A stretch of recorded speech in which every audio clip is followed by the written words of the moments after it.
queridos amigos, tudo bem? A paz do Senhor.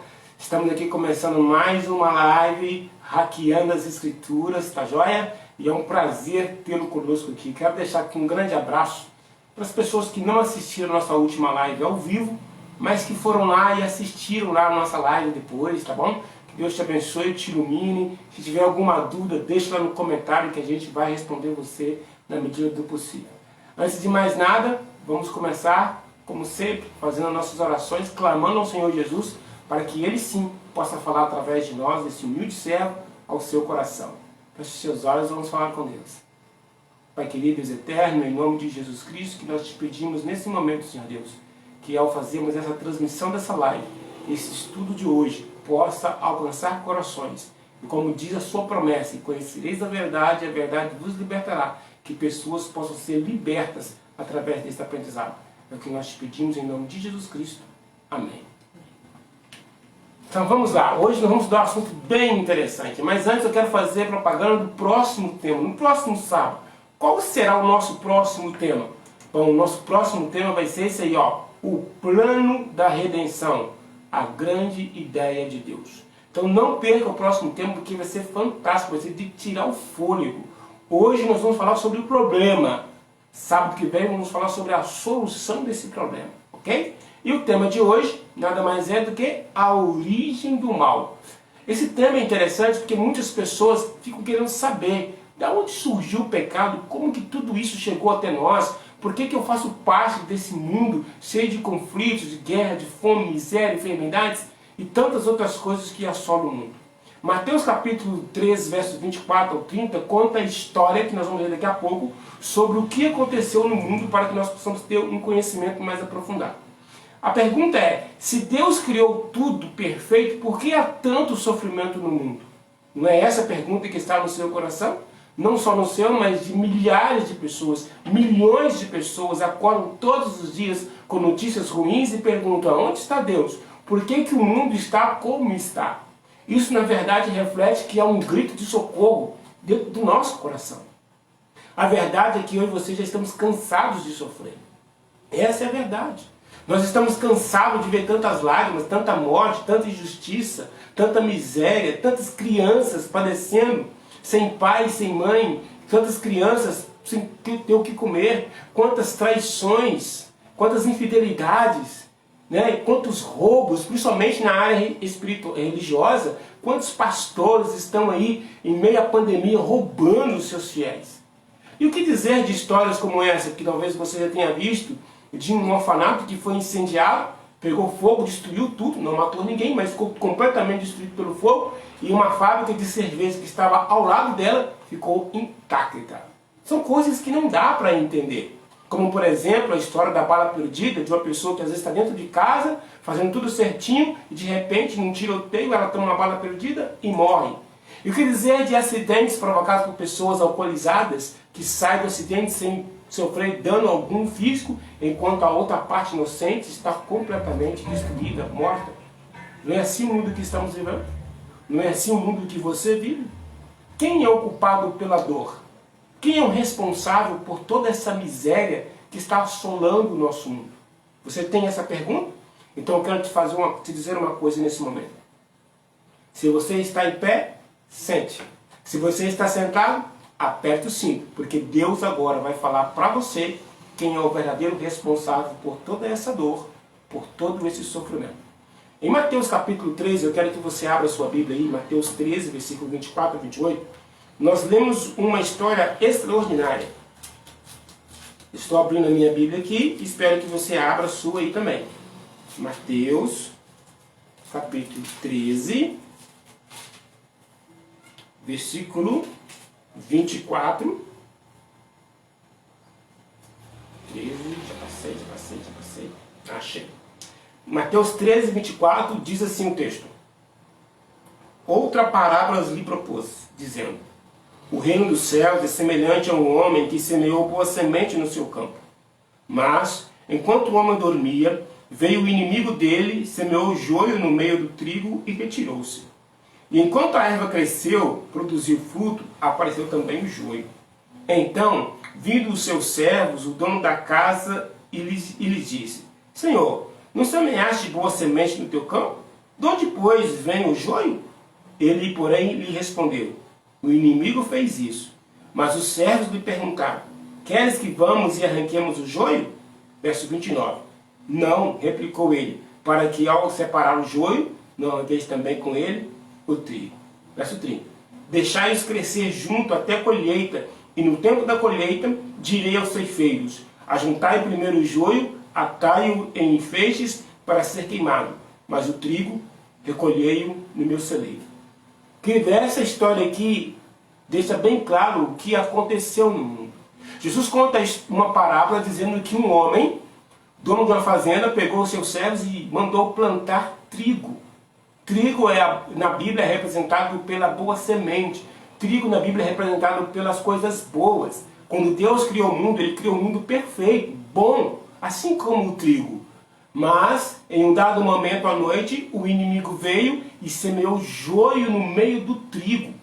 Só que o joio e o trigo são duas plantas, são duas ervas, não sei o que dizer, muito semelhantes, muito parecidas. Mas você percebe que os empregados e o dono da terra conseguiu identificá-los? Imediatamente o servo disse, Senhor, está nascendo joio junto com o trigo. Eles conseguiram identificá-lo. E eles quiseram arrancar o joio. Ele disse, não, não faça isso, porque se fizermos isso, o trigo também vai sair. Daqui a pouco a gente vai entender um pouquinho mais sobre essa parábola. Mas presta atenção no texto, no capítulo 3, verso 27, diz assim, chegaram, pois, os servos do proprietário e disseram-lhe, Senhor, não semeaste no teu campo boa semente? De onde, pois, veio o joio?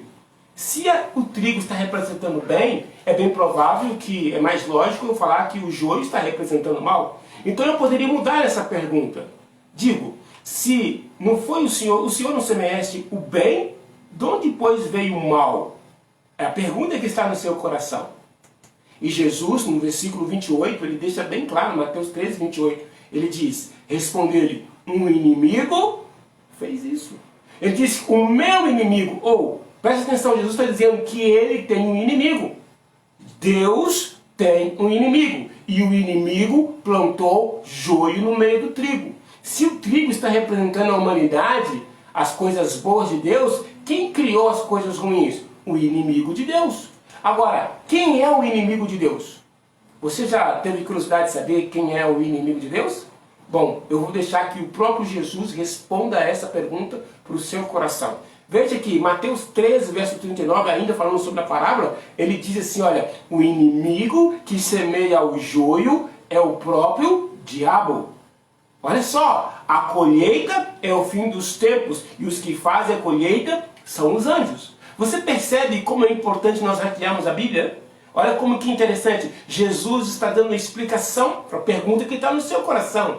Quem é o inimigo? Ele diz, o inimigo é aquele que semeou o joio. E quem semeou o joio foi o Satanás, foi o diabo. Então, o diabo implantou a maldade neste mundo. Quando Jesus criou o mundo, querido, o mundo era perfeito. Adão e Eva pegaram o mundo perfeito. Quando Adão e Eva foram criados, eles não conheciam o pecado. Mas o inimigo conseguiu introduzir o pecado na vida e no coração de Adão e Eva. E agora nós estamos colhendo o fruto do pecado de Adão e Eva.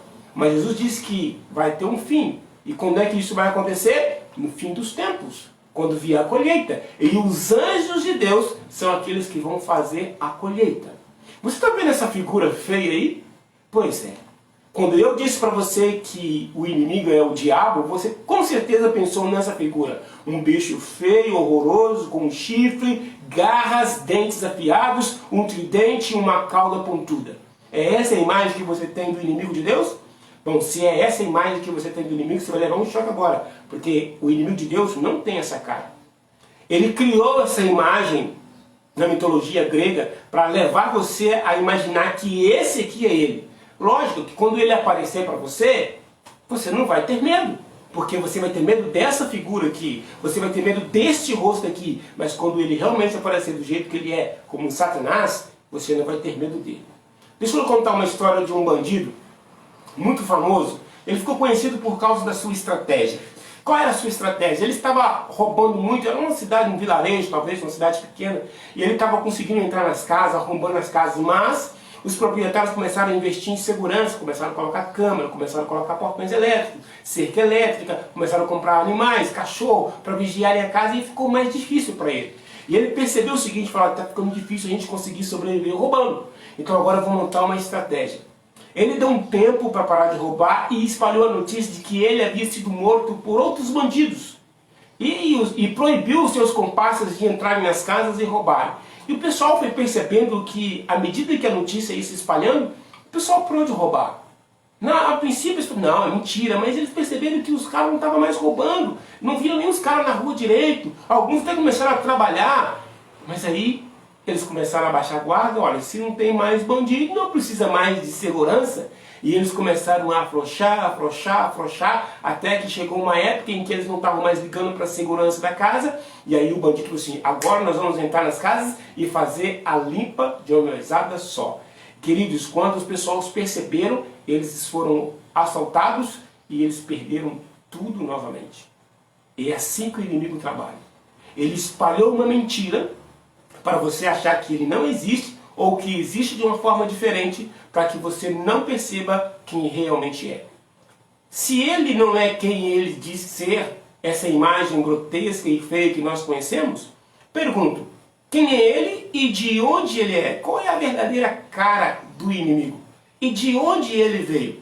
A Bíblia responde para mim. No livro de Lucas, capítulo 10, verso 18, Jesus diz assim, de fato, olha o que Jesus respondeu, de fato, eu vi Satanás cair do céu como um raio. Percebeu o texto? De fato, eu vi Satanás cair da onde? Do céu. Queridos, a Bíblia é clara, Satanás veio do céu. Quem é que está no céu? Bom, lá no céu está o Pai, o Filho, o Espírito Santo e os anjos. E ele fazia parte desse grupo de anjos. E ele caiu do céu. Ele veio do céu para a terra. Esse diabo, Satanás, instigador de todo mal, que causa a sua dor e a sua ferida, ele veio do céu, lá de cima, do melhor lugar do mundo. Ele foi expulso do céu.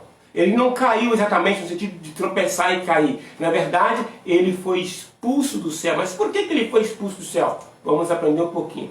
Primeira coisa que você vai entender é que o nome dele é Lúcifer. E a palavra Lúcifer significa filho da alva, ou seja, filho de Deus. E eu quero deixar uma coisa bem clara para você aqui. Que filho é filho. Não importa o que ele faça, filho é filho. E se você acha que Deus não sofre com as coisas erradas que Lúcifer faz, você está enganado. Deus sofre sim. Ele vai colher as consequências porque Deus não age como um homem. O homem age da seguinte forma.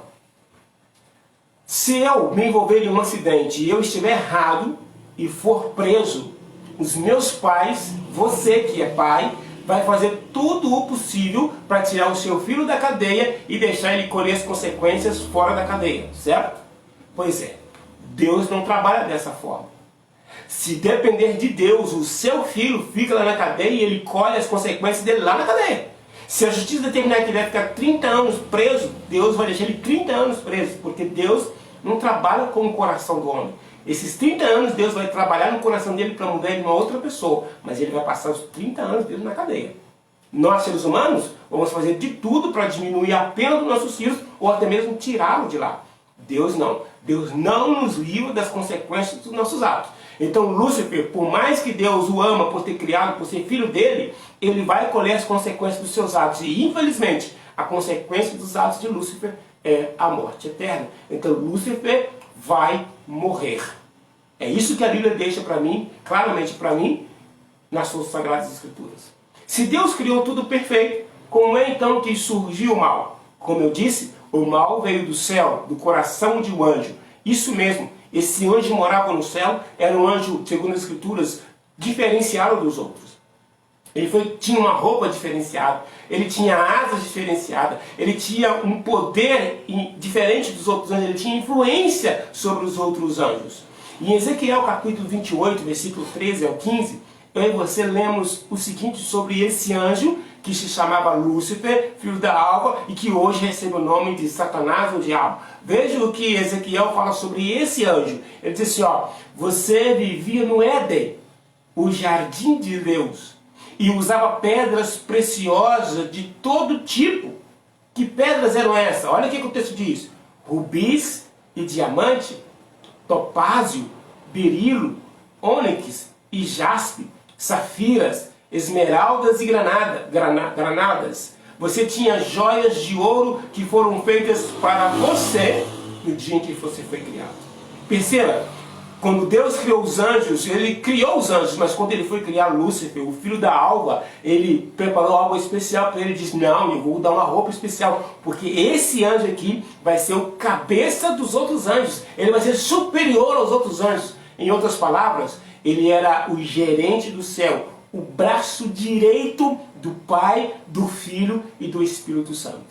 Tem coisa melhor do que isso? Precisava de algo melhor do que isso? Mas, verso 14 diz assim, eu fiz você o anjo protetor. Olha só, com as asas abertas, você vivia no meu monte santo e andava pelo meio de pedras brilhantes. Queridos, ele foi criado com um objetivo, ele era um anjo protetor, ele cobria o trono de Deus com suas próprias asas, era chamado de querubim, o anjo da guarda. Era o anjo que Deus criou para poder estar frente a frente com ele. Ou seja, Deus passava as ordens para esse anjo chamado Lúcifer, e esse anjo era responsável por todo o trabalho que tinha no céu. E se você pesquisar em Apocalipse, você vai descobrir que era milhares de milhares, milhões de milhões de anjos. Olha quantos funcionários esse anjo tinha sob o seu comando. Então, abaixo do Pai, do Filho e do Espírito Santo, quem comandava o céu era esse anjo. Mas o verso 15 diz assim, a sua conduta foi perfeita desde o dia em que foi criado até que você começou a fazer o mal. Queridos, olha o que Ezequiel está deixando claro para mim e para você. Que esse anjo foi perfeito desde o dia que ele foi criado.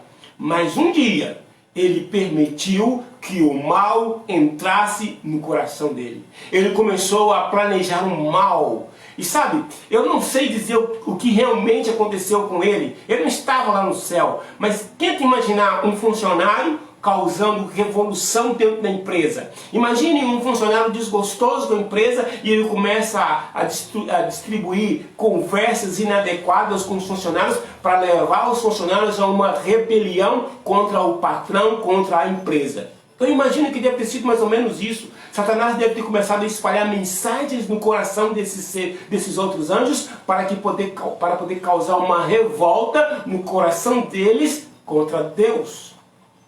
É a lógica mais explicável para mim e para você. Esse anjo que foi perfeito, ele se tornou um inimigo de Deus. O inimigo do próprio Pai. É o filho que se revoltou contra o Pai. O livro de Isaías, o profeta Isaías, ele abre mais um leque para mim e para você. Olha o que ele diz. No verso 12, Isaías 14, verso 12, ele diz assim, como caíste do céu, ó estrela da manhã, filha da alva, como fosse lançado por terra, tu que debilitava as nações. Percebeu o texto?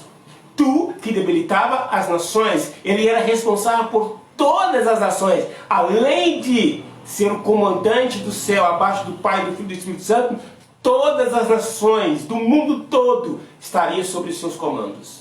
Você imagina? O anjo queria representar nós lá no céu, no sentido de levar informações nossas para Deus. Era ele. Ele seria o responsável para sair direto do trono de Deus e visitar as nações nos 4 cantos da terra. Dar a ordem de Deus, dizer como deveriam ser feitas as coisas. Era esse o diálogo que Deus queria com os seres humanos. Mas no verso 13, o profeta Isaías abre o que aconteceu no coração de Lúcifer. Ele diz assim, ó, mas tu dizias no teu coração, lá no coração dele estava dizendo assim, ó, eu subirei ao céu. E acima das estrelas de Deus exaltarei o meu trono. E no monte da congregação me assentarei da banda do lado do norte. Percebeu o desejo do coração dele? Ele queria subir ao céu, estar acima das estrelas de Deus. O que significa estrela na Bíblia?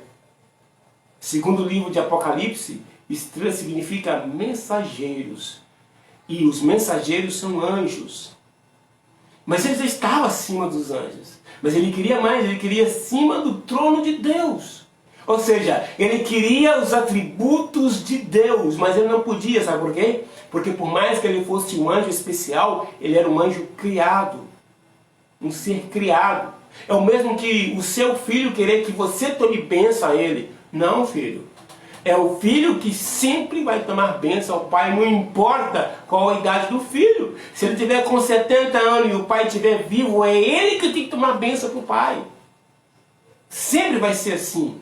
Deus estabeleceu essa hierarquia e Deus não vai abrir mão dela. E Lúcifer queria estar acima de Deus. Ele disse, olha, exaltarei meu trono e no monte da congregação me assentarei. Acima das estrelas de Deus. Olha o que diz no verso 14. Subirei acima das mais altas nuvens.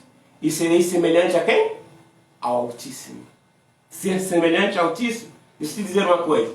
3 atributos de Deus. Do Pai, do Filho e do Espírito Santo. Eles são onisciente, onipresente e onipotente. E Lúcifer queria essas 3 coisas. Nunca vai ter. Onisciência, onipotência e onipresença são atributos da Trindade. Do Pai, do Filho e do Espírito Santo. Só eles têm esse atributo. Só eles são imortais. E Lúcifer queria estar semelhante a Deus. Ele queria receber a adoração dos anjos. Ele não queria adorar, ele queria ser adorado. Porque a adoração pertence somente a Deus. Tudo que estava direcionado para Deus, ele queria para ele. E porque ele não poderia, ele se rebelou contra o Pai. Ele se revoltou contra a sua casa. Ele criou o inferno dentro da sua própria casa. Lúcifer deve ter chamado alguns anjos, ter feito alguma rebelião com eles em silêncio, e depois que ele viu que ele tinha uma turma do seu lado, ele decidiu dar um passo, o passo da rebeldia. Qual foi o ato rebelde de Lúcifer? A Bíblia descreve para mim. Apocalipse capítulo 12, versículos 7 ao 9, nós vemos assim. Depois houve guerra onde? Depois de tudo isso, houve guerra onde? No céu. Houve guerra, imagina, queridos, lá no céu. A guerra começou lá no céu. A guerra que hoje está no seu coração, começou no céu. O conflito que hoje está lá na sua casa, começou no céu. A discórdia que hoje está no nosso mundo, começou no céu. Ele é o responsável por tudo isso que nós estamos passando nesse momento, de pandemia, de mortes, de infelicidade, de tristezas, de câncer e de outras enfermidades. Ele é o verdadeiro responsável. E tudo isso começou no céu, com uma rebelião dele contra o Pai. E diz o texto, Miguel e os seus anjos lutaram contra o dragão. Miguel aqui está fazendo menção à pessoa de Jesus Cristo. E em alguns momentos na Bíblia, Jesus é referido como Miguel, principalmente quando se trata de guerras, e que ele se veste as suas armaduras, suas vestiduras, para lutar uma guerra. E aqui eles estavam lutando contra Satanás. E olha o que o texto diz. Miguel, que quer dizer Cristo, e os seus anjos lutaram contra o dragão, que também junto com os seus anjos. Ou seja, então lá no céu, tinha o grupo de Cristo, de Jesus, com os seus anjos, e Satanás com os seus anjos. Esse texto deixa claro que Satanás não estava sozinho. Alguns anjos, que também foram criados por Deus, se juntou à ideia de Lúcifer numa rebelião contra o Pai, o Filho e contra o Espírito Santo. Verso 8 diz assim, olha, mas o dragão foi vencido, e por isso ele e seus anjos não puderam mais ficar aonde? No céu. Ele foi expulso do céu, ele não caiu, ele foi expulso do céu. Verso 9. E o enorme dragão foi lançado fora do céu. Ele é aquela velha cobra chamada Diabo ou Satanás, que leva todas as pessoas do mundo a pecar. Agora você está entendendo quem é que faz as pessoas pecarem? Percebeu o texto? Ele é aquela velha cobra chamada Diabo, Satanás, que leva todas as pessoas do mundo a pecar. Ele foi jogado sobre a terra e os seus anjos foram jogados junto com ele. Queridos, esse texto aqui está dizendo claro, as pessoas não bebem por beber. Tem um anjo mau fazendo ela beber. As pessoas não brigam por brigar. Tem um anjo mau fazendo elas brigarem. As pessoas não traem o outro porque querem. Tem um anjo mau levando as pessoas a traições, a infidelidade, a briga, a xingar. Você não faz as coisas simplesmente porque você quer. Quando você faz certas coisas, pode ter certeza, tem um anjo mau atrás dessa pessoa, levando ela a fazer o que ela está fazendo. Porque Deus não nos criou para sermos o que nós estamos fazendo. Sermos tão covardes, tão maldosos. Deixar pessoas morrerem, matar pessoas, roubar pessoas. Tudo isso são agentes de Satanás, anjos de Satanás, levando as pessoas a agirem dessa forma. O texto foi claro. Ele é aquela velha cobra chamada Diabo ou Satanás que leva todas as pessoas a cometer o pecado. Tudo bem. Se ele é tudo isso, a pergunta é, por que ao invés de Cristo ter expulsado ele do céu, não destruiu ele logo lá? Já parou para fazer essa pergunta? Eu já. E você não vai gostar muito da resposta, assim como eu também não gostei, vou ser sincero com você. Mas foi assim que Deus agiu. Imagine que o nosso atual presidente, alguém se levantasse contra ele, acusando ele de, talvez, de desvio de dinheiro. Imagine que um repórter ou um deputado, sei lá, alguém, se levanta contra o nosso atual presidente e começa a levantar dúvidas sobre o caráter dele. E o presidente, na tentativa de se defender, manda executar definitivamente essa pessoa. E aí? Sabe qual vai ser a sua ação? Se ele mandou matar, é porque tem caroço nesse angu. Porque quem não deve, não teme. Se Cristo tivesse destruído Satanás, nós não estaríamos sofrendo, mas nós estaríamos servindo a Deus por medo. Porque se ele matou Lúcifer porque pecou, se eu pecar ele me mata também.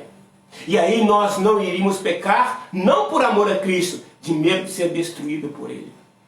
É por isso que Cristo não destruiu Satanás. Os outros anjos que estavam com Satanás iam continuar adorando a Deus por medo. Porque senão ia ser destruído. Eu não posso nem pensar em ir para a direita, senão ele me mata, ele me destrói. E eu começar a servir a Deus por medo. E a última coisa que Deus espera dos seus filhos é uma servidão por medo. Se não for por amor, não serve. Hoje, eu falo por mim mesmo. Hoje eu tenho consciência do que é o pecado. E por isso eu quero abrir mão do pecado. Porque ele me causa morte e me separa do Pai. E para que eu não possa mais viver longe do Pai, eu espero que Jesus volte e coloque fim a essa vida de pecado. Para que um dia eu possa estar lá. Mas não é por medo, é por amor. Eu quero estar ao lado de Cristo. Eu quero conhecer aquele que um dia morreu na cruz do Calvário. E qual foi o resultado então dessa rebelião? Apocalipse 12, 12 diz assim, olha. Portanto, ó céu, e todos vocês que vivem nele, alegrem-se. Olha o que Jesus está dizendo para os anjos que ficaram lá no céu. Depois que Satanás foi expulso do céu, Jesus diz assim, portanto, ó céus, e todos vocês que vivem nele, alegrem-se. Mas você leu que Satanás foi expulso e ele veio para a terra. Agora olha o que ele diz, mas ai da terra e do mar, pois o diabo desceu até vocês, e ele está muito furioso, porque sabe que tem somente um pouco mais de tempo para agir. Queridos, preste atenção, o conflito começou aqui no céu. Nós estamos aqui. E Satanás saiu daqui e veio para cá com fúria. É por isso que quando você decide servir a Deus, ele vai com toda a fúria sobre você. Quando você decide dizer não para a bebida, não para os vícios, não para o adultério, não para a mentira, ele vem com toda a sua fúria, porque ele não resiste quando um crente decide viver aquilo que a palavra de Deus ensina. Quando ele começa a estudar a palavra de Deus, ele percebe que a palavra de Deus é a chave da libertação, que traz conhecimento, que liberta o povo de Deus. Ele fica furioso, ele diz, ele está muito furioso, porque ele sabe que tem pouco tempo. E outra coisa, Satanás não tem mais como brigar com Cristo. Não tem. Então a única forma que ele tem para fazer Cristo sofrer é tocando em mim e em você. Porque se ele brigar com o pai, tudo bem, vai ferir o pai, vai machucar o coração do pai. Mas se ele brigar com o filho do pai, vai machucar muito mais. E eu sei que eu estou falando para um pai que pensa assim, se bater em mim é uma coisa, mas se bater no meu filho, eu viro bicho. Não é assim? Pois é, e ele sabe disso. E ele sabe que com Deus é a mesma coisa. Se brigar com Deus é uma coisa, mas se brigar com os filhos de Deus, eu e você, Deus sofre. E é por isso que ele traz o câncer, é por isso que ele traz o Covid, é por isso que ele traz o divórcio, o adultério, a mentira, o roubo, o assassinato, para fazer as pessoas sofrerem. Porque quando elas sofrem aqui, Deus sofre lá. Mas se alegrem, o fim dele está próximo, ele tem pouco tempo para agir. Ele vai agir com toda a sua fúria, mas ele sabe que ele está chegando ao fim. Está vendo esse animal feio aí? Uma serpente. É assim que a Bíblia descreve, como uma serpente. Olha o que diz 2 Coríntios 11, versículo 3. Agora pasme. Lá no paraíso ele usou uma cobra para enganar Adão e Eva. Agora pasme como que ele está agindo agora. Olha o que diz. Pois assim como Eva foi enganada pelas mentiras da cobra, eu tenho medo de que a mente de vocês seja corrompida e vocês abandonem a devoção sincera e pura a Cristo. Assim como a serpente, como Eva foi enganada pela serpente, percebeu que ele usou uma cobra? Ele não apareceu como ele realmente era. E hoje, nos nossos dias, ele está assim. Ele não aparenta como ele realmente é. É por isso que talvez você não vá conseguir fazer esse estudo bíblico. Essa aula bíblica. Porque essa aula bíblica desmascara que ele é. Ele não é um bicho feio. Ele era o anjo mais bonito que tinha no céu. Então muito cuidado quando o anjo aparecer para você. Ele levou Eva para perto do fruto.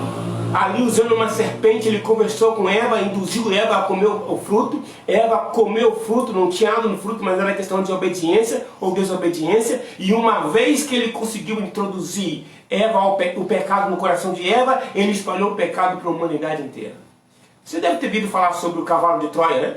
Como os troianos conseguiram destruir os persas.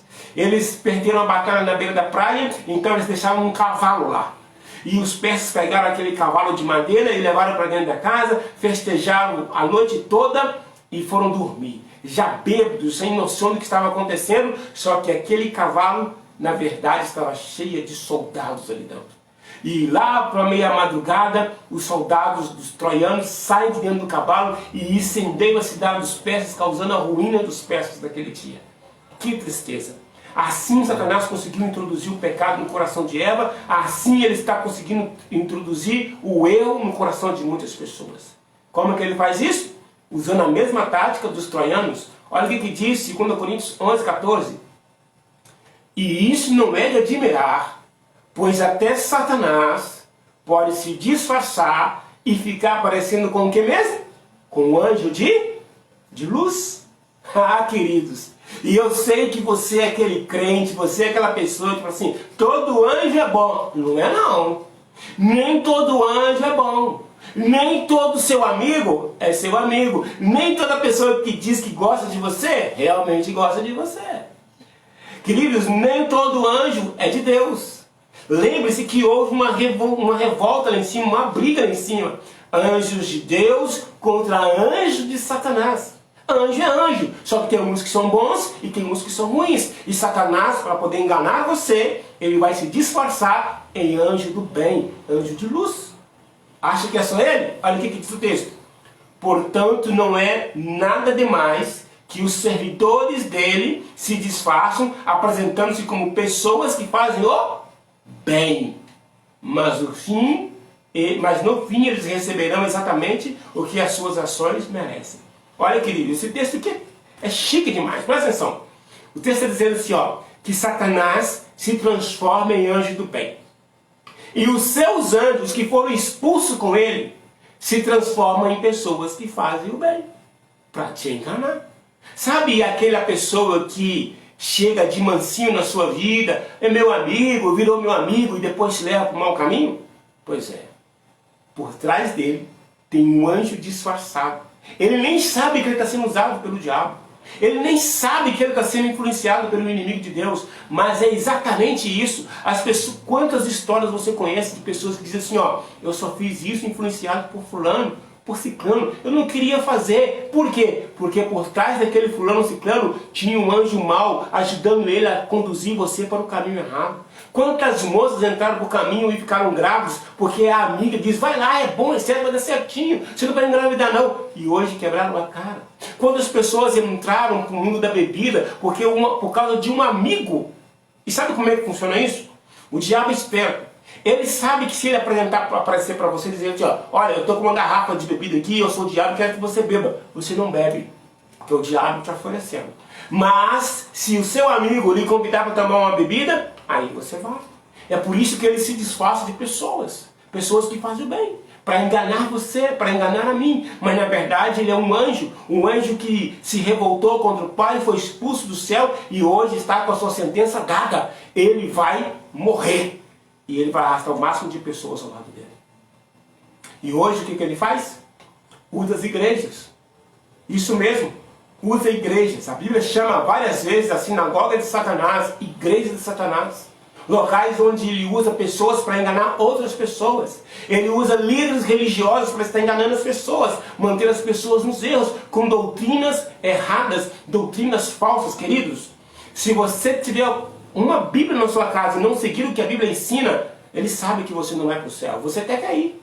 Você é um crente que ora, você é um crente que jejua, mas deixa eu dizer uma coisa, você pode orar, você pode jejuar quantas vezes você quiser, mas se você não viver uma vida de obediência a esse livro aqui, por mais que você ore, por mais que você jejue, você não vai entrar no céu. E ele sabe disso. É por isso que ele criou esse monte de igrejas. E cada igreja ensina uma coisa diferente. É por isso que existem tantos pastores do mundo, e cada um com um pensamento diferente. E aí você vai para uma igreja, isso aqui pode, lá não pode. Aqui o que não pode, lá pode aqui. Mas afinal de contas, o que a palavra de Deus ensina? O que esses líderes estão querendo é simplesmente dinheiro. São ovelhas disfarçadas, são lobos disfarçados de ovelhas. São pastores, são anjos maus disfarçados de pessoas boas. Porque o ser humano não pode ouvir a palavra pastor, que se derrete todo pastor, nem todo pastor é de Deus. Nem toda igreja é de Deus. Nem todo mundo que usa a Bíblia é de Deus. Vou te dar um exemplo. Olha só. Jesus estava no deserto, não estava? Quando Satanás apareceu para ele depois de 40 dias sem comer e sem beber, jejuando 40 dias e 40 noites, Satanás aparece para ele e oferece o quê? Se tu és o Filho de Deus, pede que essas pedras se transformem em pães. Aí Jesus responde assim, ó, está escrito, nem só de pão viverá o homem. Quando Jesus usa a Bíblia, Satanás também usa a Bíblia na segunda tentação. Ele leva Jesus para o alto pináculo e diz, pula, porque também está escrito, aos teus anjos estará a ordem para que te guardem. Olha Satanás usando a Bíblia. Ou seja, o fato de alguém usar a Bíblia não significa que ela é de Deus. Nem todo mundo que coloca uma gravatinha, um ternocinho, é de Deus. São pessoas usadas pelo inimigo de Deus para enganar as pessoas, os filhos de Deus, para levá-los para o inferno. É exatamente isso, queridos. São as igrejas fazendo as coisas erradas, igrejas que chamam Satanás para expulsar Satanás. Ah, que isso, querido? Em que momento você vê Deus dialogando? São raros os momentos que Deus dialogou com Satanás. A maioria das vezes ele diz, retira-te. E pronto, acabou. Ele tinha que obedecer. Agora, falando sobre esses líderes que estão por aí, são lobos disfarçados de ovelhas, olha o que Mateus 7, 21 a 23 diz.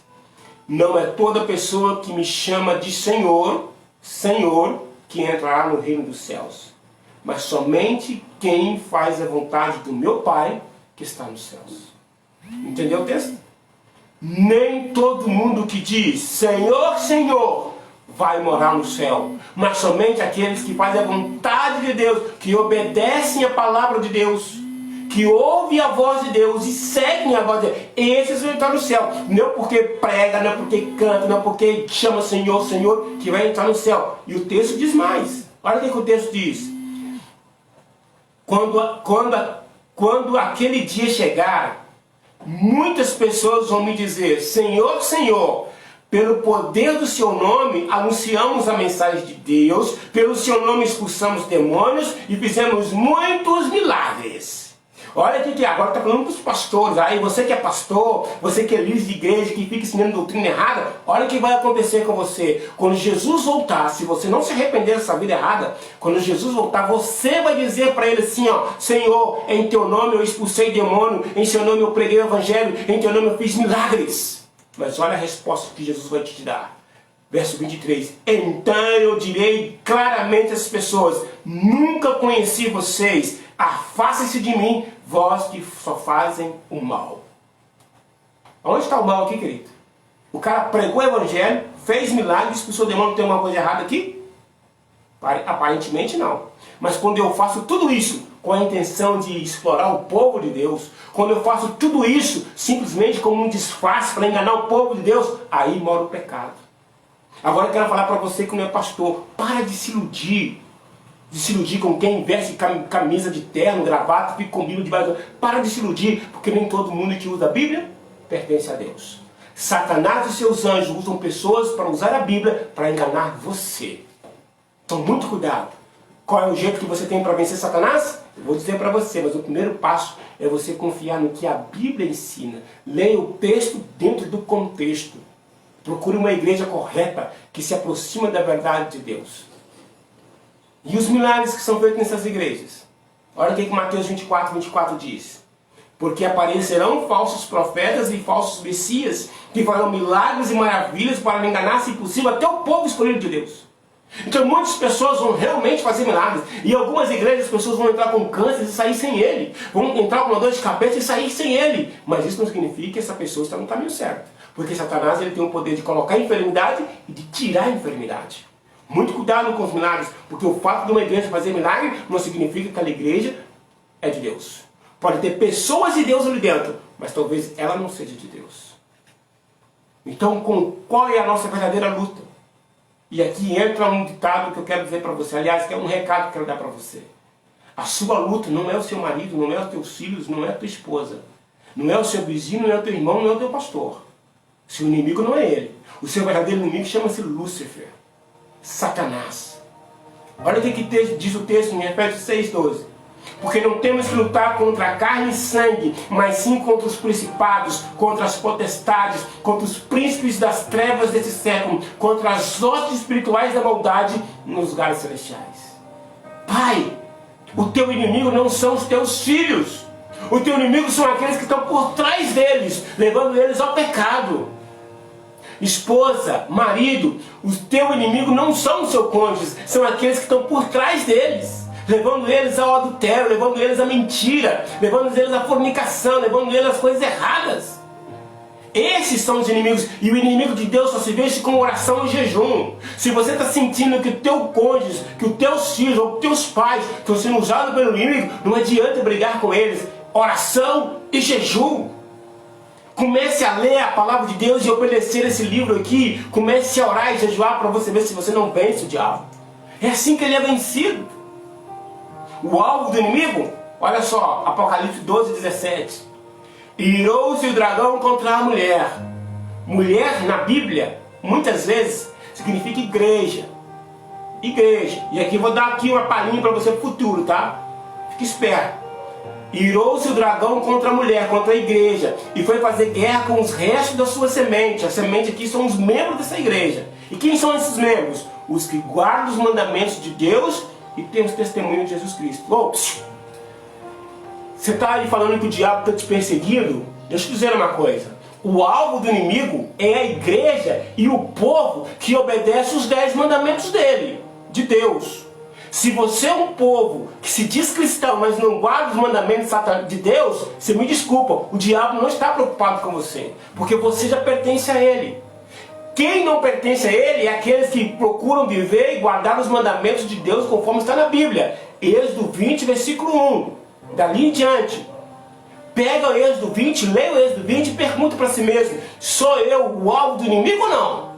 A minha igreja é alvo do inimigo ou não? Ele só persegue a igreja, o povo que guarda os mandamentos de Deus e tem um testemunho de Jesus. Se você está numa igreja, se você está no meio de um povo que não guarda os mandamentos de Deus e não tem o testemunho de Jesus, você me desculpe, você está fora do privilégio de ser perseguido pelo diabo.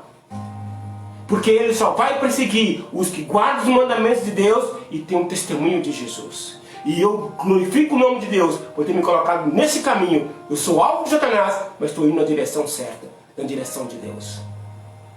Como é possível aqueles que guardam os mandamentos de Deus, pobres seres humanos, vencer Satanás e seus anjos? O segredo está em Apocalipse 12, versículo 11. Olha o que Jesus diz.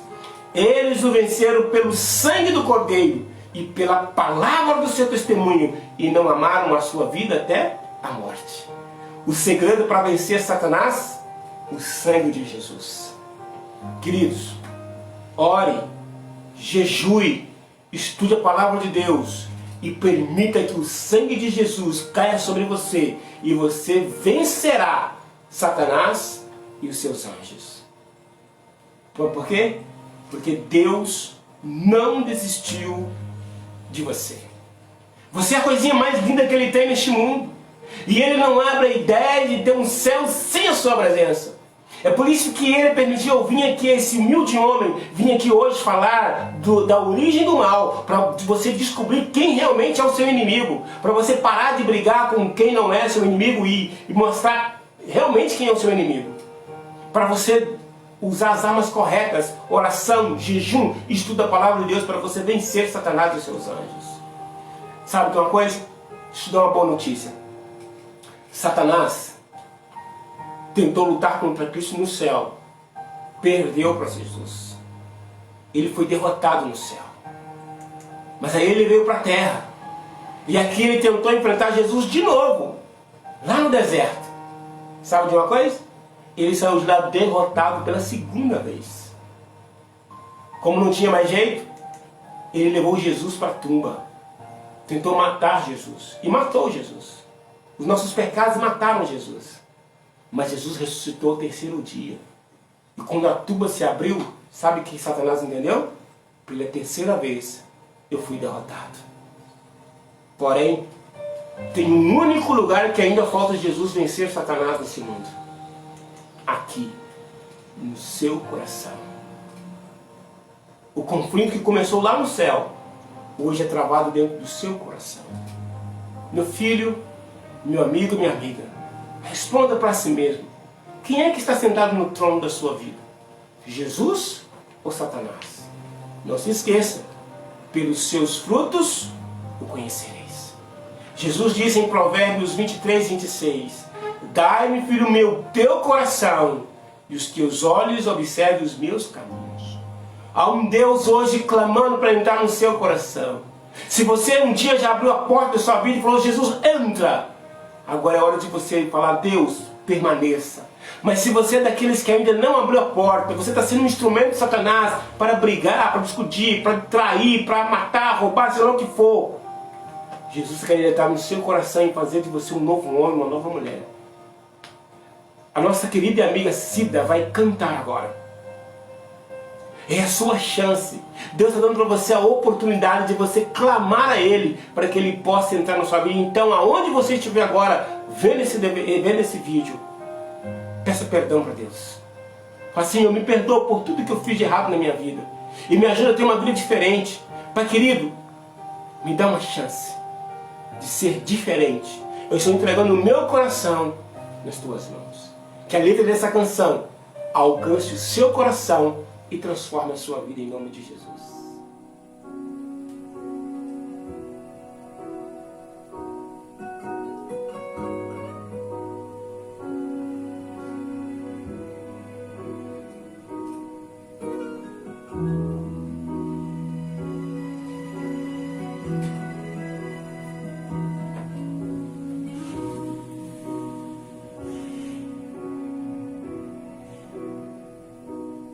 Outra vez estou aqui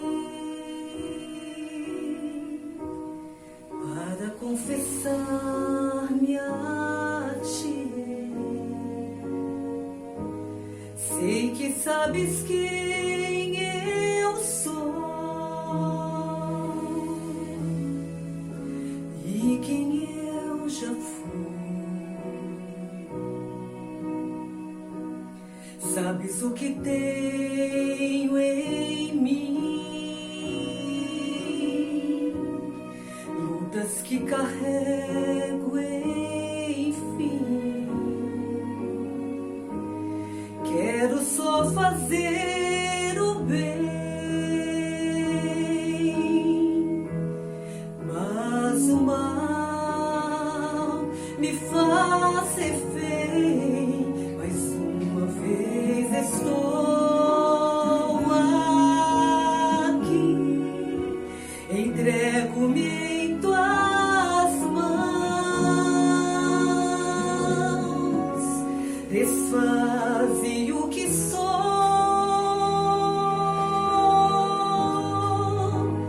refaze outra vez, irei sentir teu coração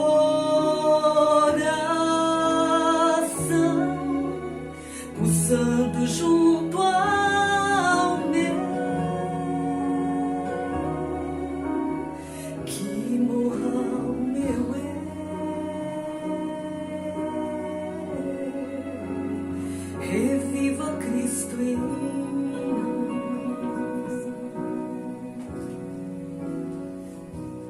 Nada que eu fizer por ti,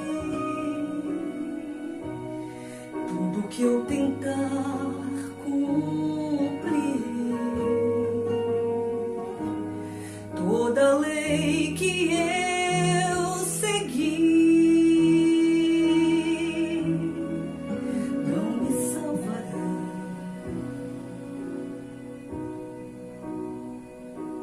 Só por Cristo meu Senhor, só por teu imenso amor,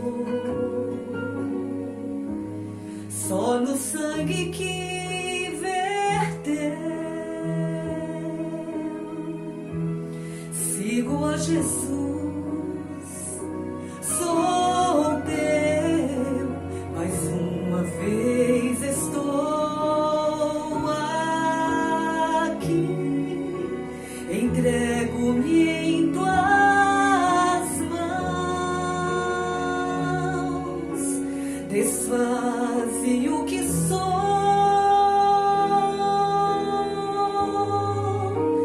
refaze outra vez, irei sentir teu coração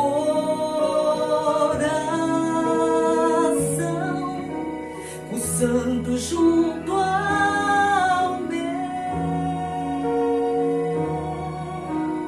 que morra o meu eu,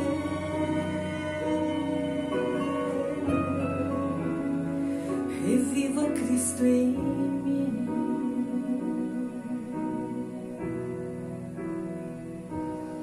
Outra vez estou aqui para confessar-me a ti, e que morra o meu eu, reviva Cristo em mim.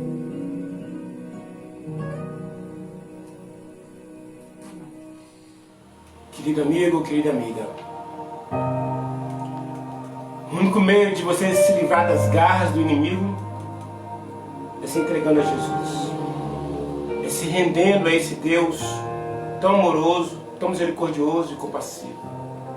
Em João capítulo 6, verso 37, o Senhor diz assim: todo aquele que o Pai me dá, esse virá a mim, e o que vem a mim, de maneira nenhuma eu lançarei fora. Você pode ir a Jesus despreocupado, que ao você ir a Ele, Ele te receberá de braços abertos. Se você, assim como eu, almeja entregar a sua vida nas mãos de Deus e ter uma vida vitoriosa, para que o nosso inimigo saia derrotado na minha vida e na sua vida, então fecha os seus olhos aí nesse momento e vamos juntos falar com Deus, pedir a Ele: Senhor, estou aqui mais uma vez eu errei, mais uma vez eu preciso do seu perdão. Sei que o inimigo está lutando furiosamente contra a minha pessoa, mas eu sei que o Senhor é o vencedor dessas batalhas e com certeza contigo eu serei vencedor. Feche seus olhos, vamos falar com o Pai. Ó querido Deus, em nome de Jesus Cristo, obrigado pela revelação da Tua Palavra, nos mostrando quem é realmente o nosso inimigo. Que ele não é esse ser feio, horroroso, chifrudo, contridente, que vive no inferno cheio de fogo, não. Obrigado porque a sua palavra revelou para nós quem ele realmente era. Ele era o anjo mais poderoso que tinha no céu, o mais bonito que tinha no céu, o anjo que se rebelou contra Deus e que foi expulso do céu, porque ele conseguiu arrastar com ele a terça parte dos anjos, e hoje ele está aqui neste planeta, trazendo sofrimento a cada um de nós. Mas obrigado porque o Senhor revelou que apesar de toda a influência que ele tem, ele vai ser derrotado pelo Senhor. E nós queremos fazer parte da vitória do Senhor sobre Lúcifer. E é por isso que nós estamos abrindo o nosso coração nessa tarde de sábado, suplicando ao Senhor que possa reinar em nosso coração e decretar definitivamente a derrota de Satanás. Pai querido, nos dê ousadia para todas as vezes que Satanás nos apontar os pecados, nós possamos apontar o futuro dele, cinza debaixo dos nossos pés. Nós te pedimos isso, em nome do Pai, do Filho e do Espírito Santo. Amém. Querido amigo, querida amiga, não se esqueça, Deus vai conceder a vitória a cada um daqueles que se aproximar dele. Então entregue o seu caminho ao Senhor, confia nele e o mais ele fará. Um forte abraço e até o nosso próximo encontro, sábado que vem aqui na página da Missão Caleb Querigma, às 16 horas.